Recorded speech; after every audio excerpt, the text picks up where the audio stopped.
tres temas. El tema de mi participación en el proyecto Kuntur, mi participación en el proceso del gasoducto subperuano y en el tema de la reexportación del gas.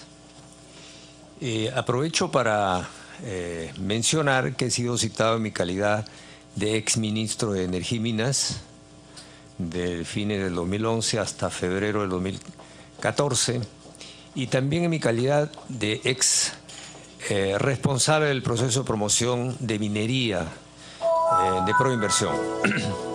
Quisiera aprovechar, empezando entonces, para manifestar que soy un profesional que ha trabajado toda mi carrera en el Estado, básicamente en el sector minero, y he sido responsable desde el año 1998 al 2011 de todos los procesos de promoción de inversión minera que tuve ocasión de manejar con diferentes gobiernos.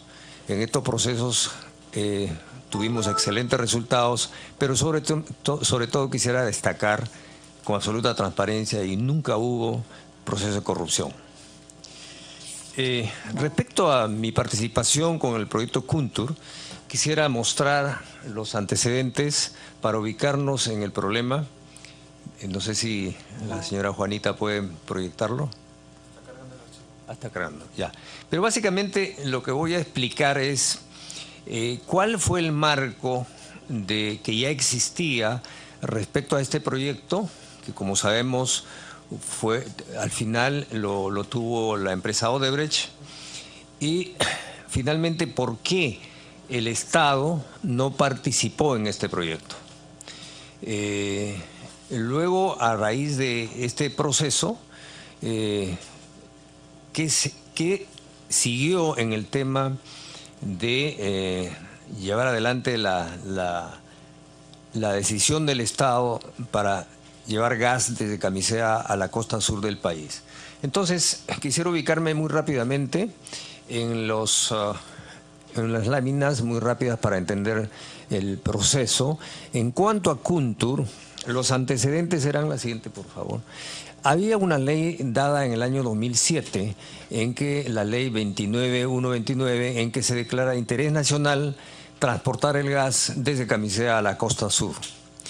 Luego el Ministerio de Energía y Minas en el 2008 le otorga una concesión de pedido de parte a la empresa Kuntur, al proyecto Kuntur. En mayo del 2011 se da otra ley que crea de necesidad pública el nodo energético del polo petroquímico en el sur del Perú. Luego de ahí, en el 2011, el 7 de junio, el Ministerio de Energía y Minas aprueba el estudio de impacto ambiental de este proyecto Kuntur. Finalmente, en el 29 ya de octubre, en el gobierno de Humala, Kuntur y Petroperú firman un convenio para ver cómo participaba Petro en este proceso, en esta concesión de parte. Me nombran ministro el 11 de diciembre del 2011 y el 22 de diciembre se da la ley 29817 que justamente marca la forma como iba a participar Petroperú en este proceso.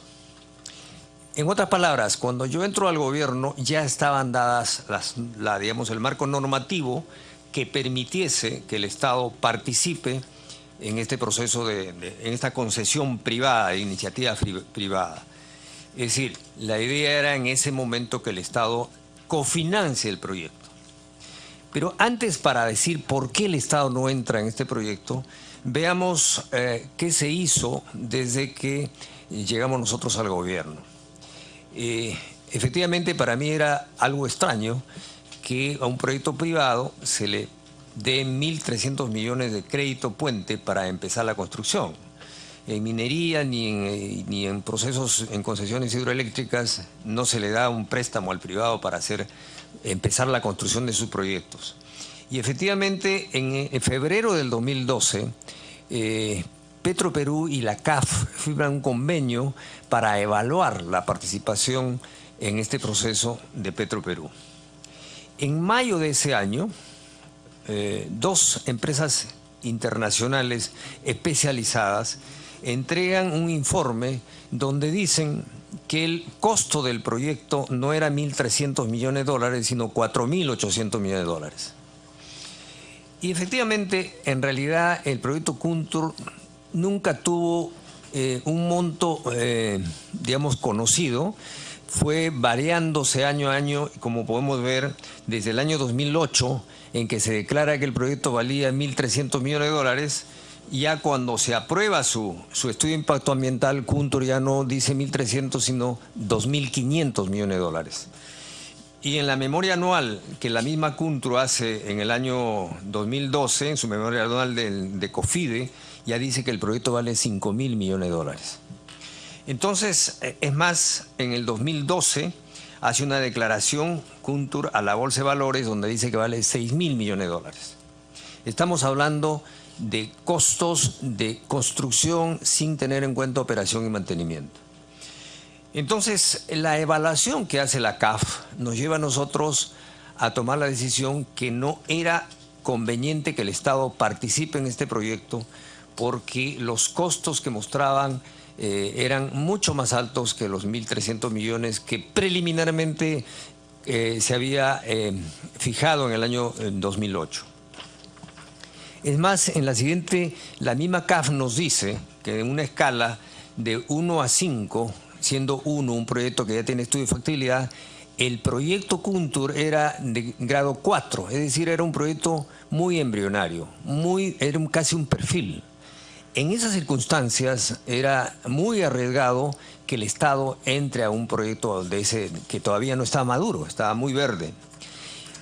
Y quisiera mostrar también no solamente la línea de tiempo de la variación del costo de inversión de Kuntur hecho por el sector privado. Aquí tenemos una lámina que me permito mostrar de Utilities Perú del señor César Gutiérrez, donde se ve cómo cambia el valor de la inversión estimada por Kuntur desde 1.300 en el 2008 a 6.000 millones en el 2012. Es decir, iba cambiando año a año, iba reajustándose el valor por la misma Kuntur.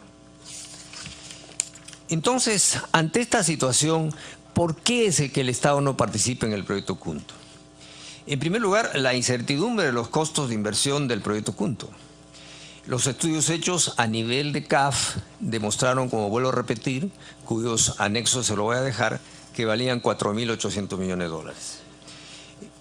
Con esto se quedó demostrado que el valor de 1.300 que habían dicho en el 2008 era un valor de gabinete, no era un valor serio. El otro tema por la cual el Estado no podía participar en este proyecto era que Kuntur exigía que el Estado le garantice 6 TCFs de gas, no tenían reservas de gas, porque ellos cuando presentan su proyecto partían de un lote que tenía Petrobras, el lote 58, pero ese lote no tenía reservas. Entonces le dicen al Estado a través de una carta que me la dirige el gerente general de Kuntur, en que me dice que necesitaba, para seguir con el proyecto, que el Estado le garantice con una reserva de 5 TCFs. Esto en realidad demuestra, por un lado, que además no tenía las condiciones para financiar el proyecto. Por otro lado, en la misma carta, que voy a dejarlo acá al señor presidente, también dice que esas reservas sean asignadas en firme a los consumidores, o sea, quería que el Estado le asegure la demanda. Y además que se ponga tarifas promocionales. En otras palabras, no tenía forma Kuntur de financiar un proyecto que él mismo había presentado. Entonces, esto inclusive sumado a que no había demanda, no había gas para ellos en su proyecto, se pedían un préstamo puente de 1.300 millones de dólares para empezar las obras. En esta situación, pues,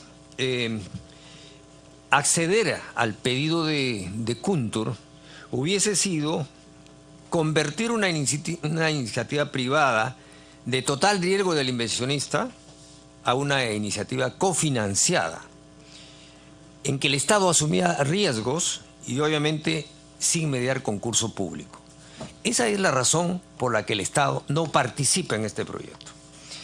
Aquí quiero mencionar, la siguiente por favor, que durante este año, en 2012, todavía no se había convocado el concurso del gasoducto del sur.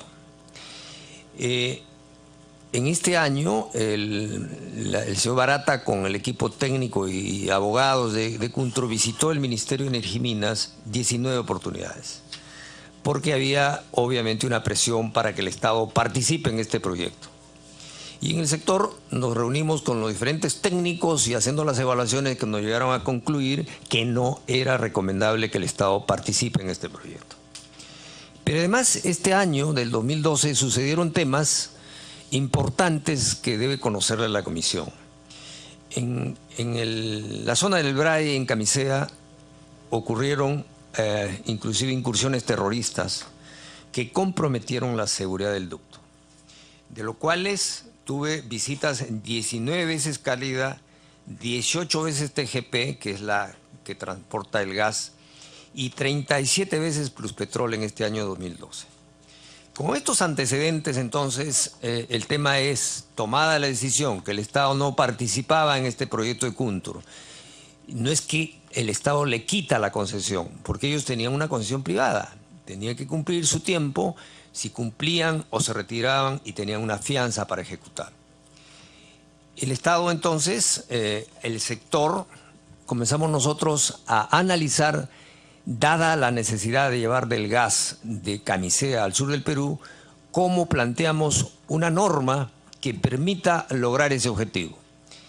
Y quisiera ahí explicar el concepto, que es muy importante entenderlo, por qué es necesario que el sistema interconectado nacional sea confiable, tengamos una matriz energética confiable. Y la clave y el origen de esta norma, que es la 29970, la Ley de Seguridad Energética y Masificación del Gas, es porque hoy el Perú tiene centrada su generación en el centro, con Mantaro y Chilca. Prácticamente el 70% se genera en el centro. Los grandes proyectos mineros, Cuajone, Toquepala, Cerro Verde, Las Bambas, todo está en el sur. Y para llevar la energía para estos proyectos se usan líneas de transmisión. Entonces estas líneas de transmisión donde se lleva la energía en 500.000 voltios, 220.000 voltios, no son eficientes. Hay pérdidas que van hasta el 20%. Es decir, por cada 100 megavatios que llevamos al sur, perdemos 20 en el sistema.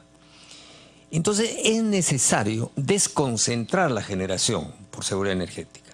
Y por eso se pensó ya en la ley que sacó el gobierno del APRA en el 2011, la priorización de un nodo energético en el sur. Ya estaba visto ese problema. Esto es importante, ¿por qué? Porque además de desconcentrar la generación, y hay que acercar la generación a la carga para evitar pérdidas, en la selva hoy en día no tenemos una protección, un backup para el único ducto que trae el 50% de la generación a la costa, al centro, a la costa de Pisco y Chilca. Entonces, siendo así, la idea era cómo hacemos nosotros para crear una matriz energética, un sistema confiable. Entonces, vimos, y la siguiente por favor, que ya había un marco legal en que el Estado consideraba la necesidad de dar las garantías a un sistema eléctrico confiable.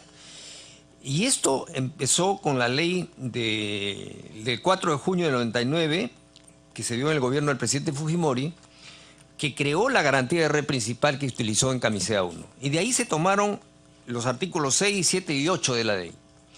Luego, el 8 de noviembre del 2007, donde el gobierno del presidente García se dio la ley 29129 y de ahí se declaró interés la construcción del gasoducto hacia el sur. Y eso se reflejó en los artículos 1 y 2 de la ley que luego procesamos. Y el 26 de mayo de 2011 se dio la ley 26690. De ahí tomamos los artículos 1 y 7 para esta ley. Lo que agregamos era el concepto de seguridad energética, es decir, crear un anillo en la selva, en los 200 kilómetros de selva. Eso era el objetivo de la ley de seguridad energética, que además perseguía masificar el sur en el sur, la creación del polo petroquímico y desconcentrar la energía. Esta ley se aprobó en el Congreso de la República prácticamente por mayoría, con 95 votos a favor, una sola abstención y 0 en contra. La ley se presentó el anteproyecto el 10 de agosto del 2012 y se aprobó en diciembre, después de 4 meses y medio. Quiero hacer ver en esta exposición dos temas que nos preocupa fundamentalmente y debe preocuparnos hoy más que nunca. Fíjense, en el año 2012 ya teníamos incursión terrorista en la zona de la selva, en el BRAE. Y en una oportunidad entraron 33 terroristas, destruyeron helicópteros de TGP, por eso es que ese año tuvimos una intensa actividad de coordinación, inclusive con las Fuerzas Armadas. Este tema nos llevó a ver de que era urgente crear un sistema de backup, un loop para proteger el sistema. ¿Y qué ha pasado últimamente? La siguiente lámina, fíjense, estamos en realidad en un serio riesgo de que el sistema en cualquier momento pueda ser interrumpido. Ha sucedido el 21 de febrero, hace poquito. Se rompió el tubo líquidos a 8 kilómetros de Malvinas y tomó 13 días en repararlo. Y entonces no se ha entendido muy claro en la opinión pública, pero el precio de la energía se disparó 10 veces en el spot. ¿Por qué? Porque las centrales de reserva fría, que se llaman las que están ahí de emergencia, comenzaron a despachar con petróleo. Y esto lo podemos ver claramente en la nota que sale en La República el 21 de febrero del 2018, donde dice, ¿no? Se interrumpió el transporte de gas natural que abastece a Lima y sobre todo a las centrales eléctricas de gas, casi todas en Chilca, que proveen el 50% de la electricidad y tuvieron que entrar en operación las centrales de reserva fría, que usan diésel más caro que el gas. Por ello, según el COES, en las horas punta, los precios spot del gas natural se duplicaron, duplicaron de 50 a 500 soles el megavatio hora, ver el informe de COES.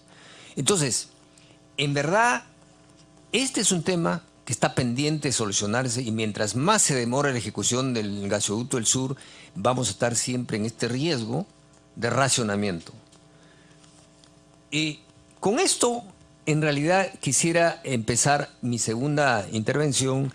¿Qué hicimos luego entonces para poder, aprobada la ley, encargar a Proinversión como el Ministerio de Energía y Minas este proceso de promoción de una concesión de llevar un tubo desde Camisea a la costa sur? Nosotros solicitamos el 3 de enero del 2013, una vez aprobada la ley en el Congreso, que la misma ley daba indicaciones claras para hacerlo con Proinversión. Pedimos la incorporación de este proceso a los concursos de Proinversión. Y esto salió aprobado con una resolución suprema el 10 de enero del 2013. El siguiente paso fue, mediante resolución suprema del 29 de enero del 2013, nombrar un comité. De acuerdo a las normas y las que regula Proinversión, los comités son los responsables del diseño de un proceso de promoción, bases, contratos, articulación con el mercado. Y eso es en todos los sectores, no solamente en el caso energético, minero y todo ello. Y aquí es importante destacar que Proinversión contrata una asesoría internacional que se llama Wood Mackenzie de primer nivel mundial para que a su vez haga los estudios y haga todo el mercadeo y la promoción para atraer la mayor cantidad de postores a este proceso. Eso entonces fue el 2013. Sin embargo, yo quiero destacar acá un tema muy importante porque se ha hablado mucho que si hay gas, no hay gas. Fíjense, en el año, cuando nosotros como sector proponemos a Proinversión la incorporación de este proceso, lo que planteamos fue, y está en el informe que adjunto al pedido de Proinversión, una concesión de 20 años y un ducto que va de 32 pulgadas en la selva para el loop y termina en 24 pulgadas en la costa. Y las reservas que tomamos fue producto de la renegociación que hicimos con el consorcio Camisea, porque recordemos, señor congresista, usted lo recordará claramente, 2.5 TCF estaban garantizando las exportaciones del lote 56 y de Melchorita. Entonces negociamos todo ese 3 meses yo tengo la carta que inclusive se firma, porque ellos tenían que sustituir con otras reservas. Lo que pasa con esas reservas del lote 88, que es para el consumo local, se había garantizado las exportaciones. Entonces, no correspondía tener cautivas esas 2.5 TCFs que le correspondían al mercado local. Entonces, cuando hicimos la recomendación o la propuesta preliminar a Proinversión, tomamos esas reservas de 2.5 TCFs en este proyecto que consumía en 20 años 2.2 TCF, o sea, estamos cubiertos en la reserva. Luego de ahí, el banco promotor, el banco asesor de Proinversión, durante el 2013 hace un estudio técnico y verifica reservas y verifica demanda y recomienda un proyecto más grande. Ese proyecto más grande es que él finalmente se licita, ¿no? Y antes de entrar al tema ya de mi participación, hasta donde yo estuve, quiero mostrar estas láminas, que es bien fácil entrar a la página web del Ministerio de Energía y Minas, a la Dirección General de Hidrocarburos, y uno accesa al libro de reservas. Y aquí lo cierto es que desde el 2012 al 2016, que están ya publicadas las reservas, uno puede verificar que existen reservas probadas de 15.37 a 16. El año 2010, a diciembre de 2017 todavía no han sido publicadas, pero lo que sí puedo garantizar, porque ya ha sido anunciado, que en el lote 57 de Repsol se ha incrementado 25% de las reservas, y en el lote 58 que tiene la empresa china CNPC han anunciado que hay 3.9 TCFs más.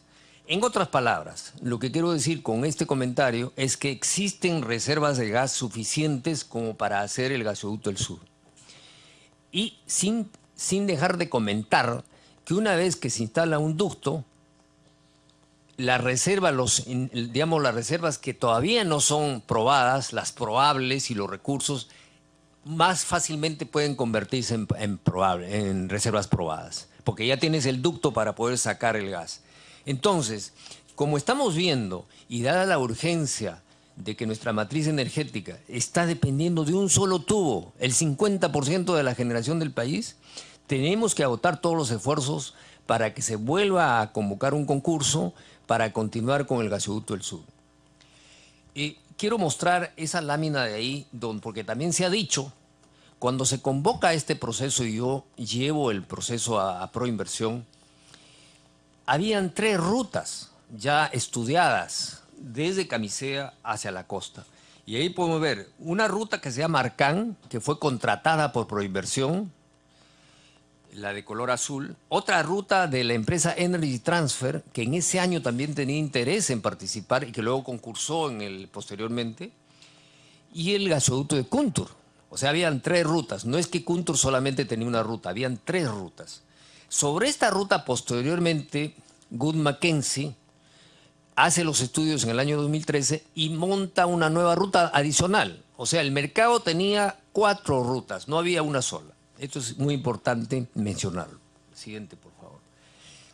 En esta última lámina quiero mencionar que me tocó a mí participar en el gasoducto, en el concurso del gasoducto del sur.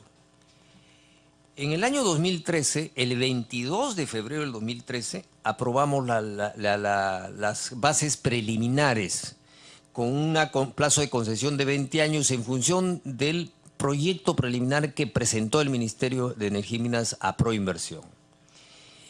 ¿Y cómo funciona esto? Es el comité el que eleva al Consejo Directivo de Ministros las bases o las propuestas.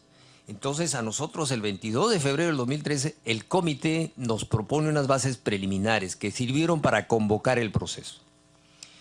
Luego de ahí, ese año, el banco asesor propone que primero se haga el concurso del nodo energético en Hilo y Matarani.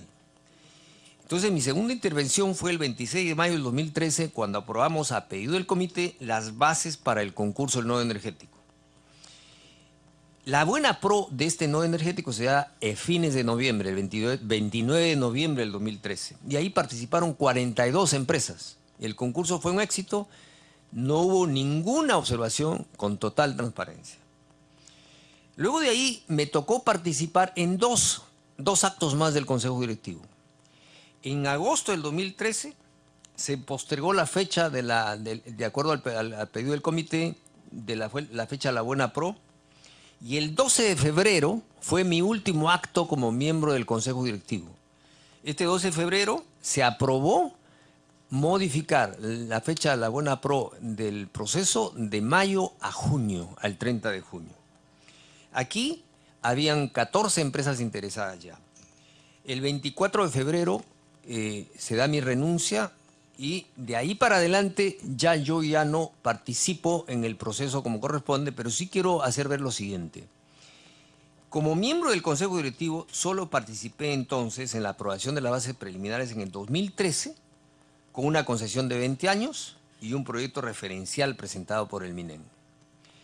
El comité del Consejo Directivo aprueba un nuevo proyecto recomendado por el comité con alcance de 34 años y mayor tamaño el 28 de febrero del 2014. Este nuevo proyecto obviamente ya no fue de mi conocimiento porque ya me retiré del gobierno antes. Y a partir del 28 de febrero para adelante se toman todas las decisiones que el comité lleva al Consejo Directivo, trascendentales y sustantivas del proceso. Por ejemplo, las bases, la primera versión del contrato, se hacen 3 versiones de contrato, todo lo que corresponde a criterios de precalificación, a precios base, a solicitud de ampliaciones, etc. Y el proceso concluye el 30 de junio. Por tanto, yo quiero recalcar esto porque no es que el proceso en realidad ya estuvo listo hasta que yo me retiré, no es así. El 28 de febrero recién se aprueban las bases, cuando yo no estaba, de lo que ha sido este proyecto más grande. Eso es por ahora, señor presidente. Estoy para las preguntas que consideren necesarias. Gracias, señor Merino. Damos la bienvenida al congresista Armando Villanueva. La congresista Nelly Cuadros, en el uso de la palabra. Gracias, presidente. Dar la bienvenida al exministro de Energía y Minas. Y solamente algo para observar su exposición, señor exministro, a través de la presidencia. Me preocupa que su exposición puntualiza que la visita del señor Barata se debe a asuntos de seguridad terrorista, ¿no? Por temas de derrame. 19 visitas del señor Barata, representante de Odebrecht, para ver un solo tema, del tema del riesgo de derrames o incursiones terroristas en la zona del BRAE, según manifiesta su exposición. Quiero preguntarle respecto a ese punto. ¿No han habido otro tipo de temas vinculados a los temas de su decisión en estas visitas o exclusivamente han sido temas de, como lo menciona en su exposición, para tratar el tema de seguridad? Y todavía hace una exposición que han habido derrames y que eso es perjudicial, pero estamos ahorita en aperturar una comisión investigadora de los derrames, a raíz del derrame del 3 de febrero, que casualmente no lo veo en su lámina. Lógicamente los temas del derrame sí nos preocupan, pero argumentar que esa fue la razón principal de la visita, de las 19 visitas del señor Barata, es realmente no tan creíble. Si nos puede explicar si han habido otro tipo de temas, además de ese, que no son convincentes, es mi opinión personal, si nos podría responder eso. Para que responda. Con su intermedio, señor presidente. Creo que en la lámina que he presentado, digo claramente, las razones de las visitas del señor Barata no eran por los derrames, eran porque ellos querían que el Estado participe en el proyecto Kuntur. Entonces, quiero ser muy claro en eso. El tema era que Kuntur, como he explicado, era una iniciativa privada y que fue conversándose y haciendo normas para que permitan que el Estado entre a cofinanciar el proyecto. Eso es lo que he explicado. Ese año tenía el interés Odebrecht que el proyecto se construya con la participación del Estado. La otra parte de la lámina explica que las otras empresas, como TGP, que era la transportista, como Plus Petrol, que era la operadora del consorcio, las que estaban preocupados por los derrames y las tomas del BRAE. Entonces, es claramente dos temas separados. Muchas gracias. ¿Alguna otra pregunta? Congresista Dagmer. Sí, señor presidente. Pregunta sobre 3 temas distintos, pero vinculados a la exposición que